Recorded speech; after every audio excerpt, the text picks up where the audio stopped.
Hey, this is Notser, and this is the Tier 5 German cruiser Königsberg. It has 9 main guns, 2 secondary guns, 14 AA guns, 12 torpedoes, a top speed of 32.9 knots, total health 24,300. For my modules, reduce crit chance on main battery, increase main battery accuracy, reduce flood and fire chance. For my commander, situational awareness, basic survivability, basic firing training, faster turret traverse, and lower cooldown on damage control. We are on the map Fault Line, and this is the first game in the Königsberg for me. I had just completed the Japanese requirement. You had to get 4 kills in any Tier 4 and higher Japanese vehicle, and once you do that, you unlock the Tier 5 premium version of this ship. It's 1 XP or 1 credit to get all the upgrades, super cheap, and you also get a 3-skill commander. I chose to move my turrets into it since it's technically a premium ship. For this preview build, it's lasting for 1 week, you earn XP just like anything else, and you're able to carry that over to the ship when it actually launches, basically. And I have also unlocked the Soviet destroyer, and you can expect a video on that tomorrow. But today, we are in the Königsberg, and the Königsberg doesn't have an aircraft.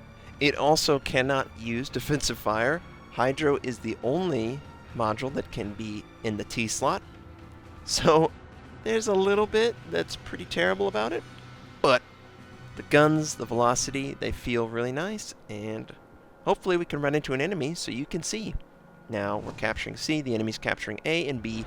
We have about half our team going for C, half of our team is also going for the A area, but it appears the enemy destroyers went for A and B and beat us to those capture points. I didn't see a reason to continue on this flank, so what I'm going to do is I'm going to head for the center of the map.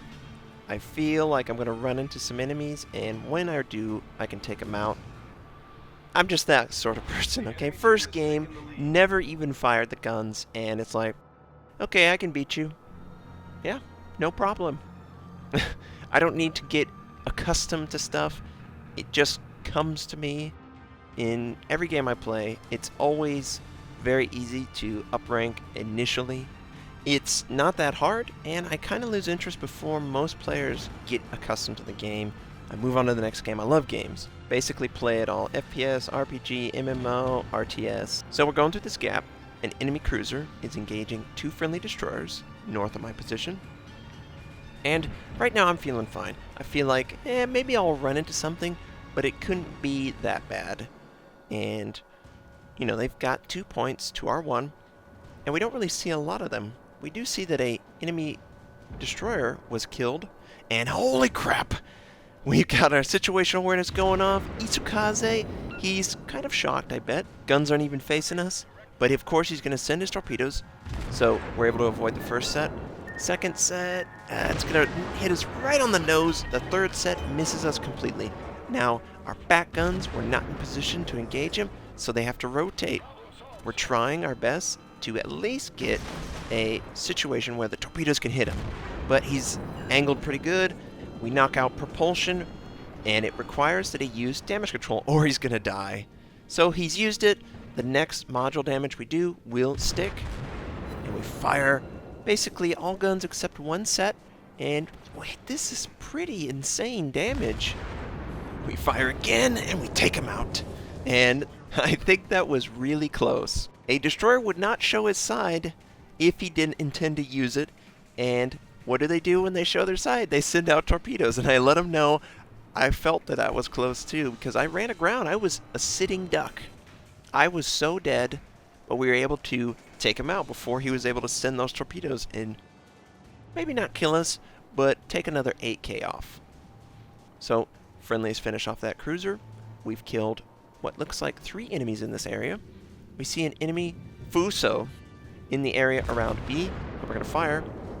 We have very long range, extremely long range, and I don't even have the advanced firing training yet, and that's going to really help with the range.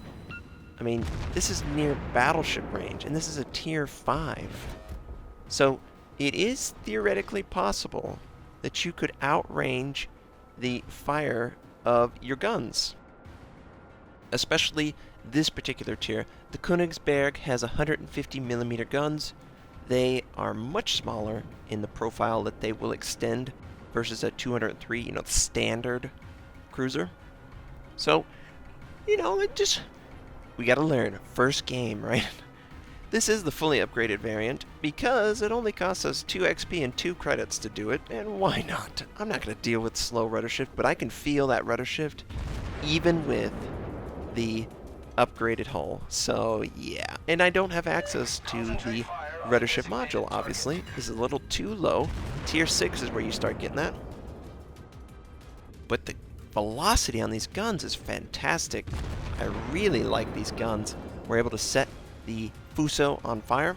Most likely, he's going to put it out. It's just natural to do, especially when there's no aircraft carriers in the game. You don't feel threatened by a torpedo attack. And yeah, it looks like he's put it out. I don't see a dot continuing on the ship. So we're just going to try and angle to fire on him again. We've got a lot of people on this side of the map.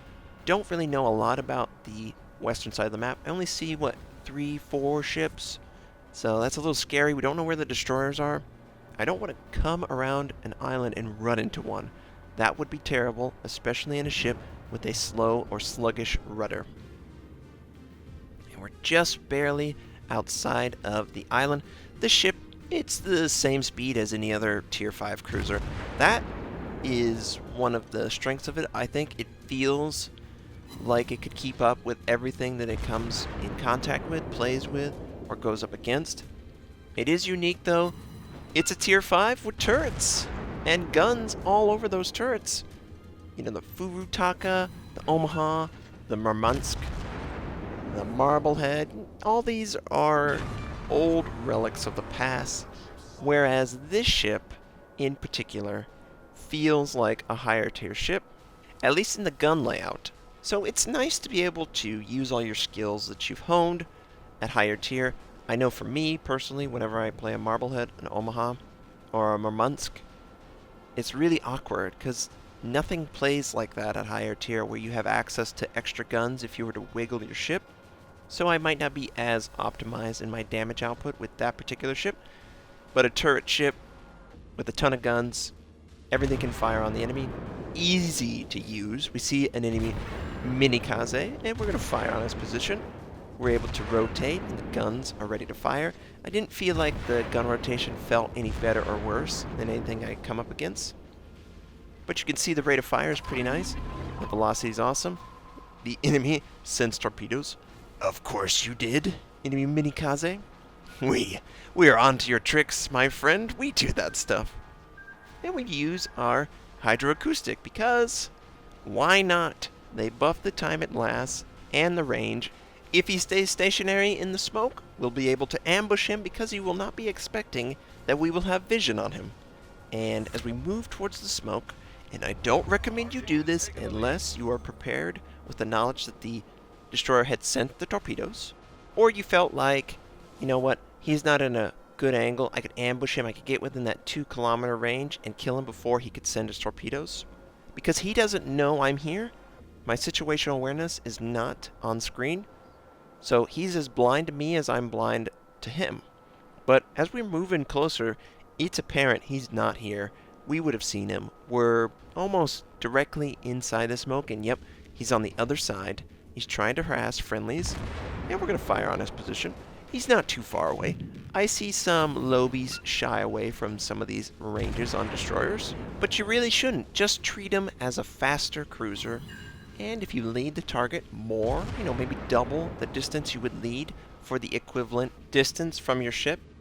So if he's 7 kilometers away, I'm leading as if he's 14 kilometers away in a cruiser. That's really the guide, and it's pretty effective. So we've lined up another shot. We're able to land 2 more and incapacitate something. Don't know what. He dropped off. He's popping back up, popping in and out. It's not really ideal. The enemy is moving on the western flank. I don't want to overextend too much. I don't want too many enemies to be able to fire on my position. I want to keep this island in the way. And it looks like we're going to get one more chance to kill this guy. Don't think I'm going to with 150 millimeters. Nope. We do incapacitate one of his guns, but they'll be up when it counts. I saw an enemy Königsberg, and I was like, come on, dude, go through that little gap. No one's gonna hurt you at all, I promise you.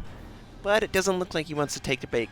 It appears that he knows something's up, and he's just sitting on that end of the island. We confirm, yeah, he's actually backing up. He's so afraid.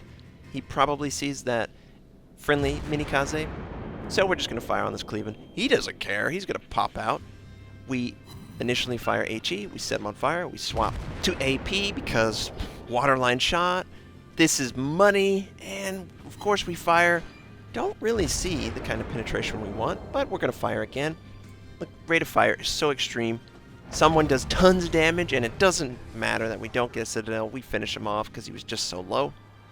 Enemy Mutsuki comes around the corner very low. We unload our final AP round. AP's not ideal. You don't want to use AP.